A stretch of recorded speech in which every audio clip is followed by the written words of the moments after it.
மாண்புமிகு பேரவைத் தலைவர் அவர்களே, நாமக்கல் மாவட்டத்தில் மாவட்ட மருத்துவமனை நாமக்கல் மாநகரத்தினுடைய மையப்பகுதியிலே இருந்தது.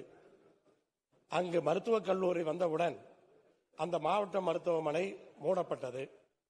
ஆனால் அந்த மையப்பகுதியில் இருந்த மருத்துவமனையை சுற்றி ஆயிரக்கணக்கான குடும்பங்கள் அங்கே வாழுகிறார்கள்.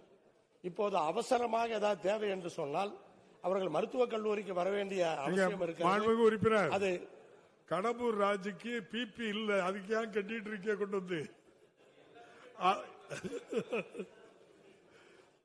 மருத்துவக் கல்லூரிக்கு வர வேண்டி இருக்கிறது. அது தூரமாக இருக்கிறது. அதனால் அவசர தேவைக்காக அந்த கட்டடம் அப்படியே காலியாக கிடக்கிறது. இப்ப தவறாக பயன்படுத்தப்படுகிறது. அதனால அந்த கட்டடத்திலே, பழைய கட்டடத்திலே ஒரு தாலுகா மருத்துவமனையை நீங்கள் ஆரம்பிக்க முன்வருவீர்களா என்பதை பேரவைத் தலைவர் வாயிலாக கேட்டு தெரிந்து கொள்கிறோம். மாண்புமிகு அமைச்சர்.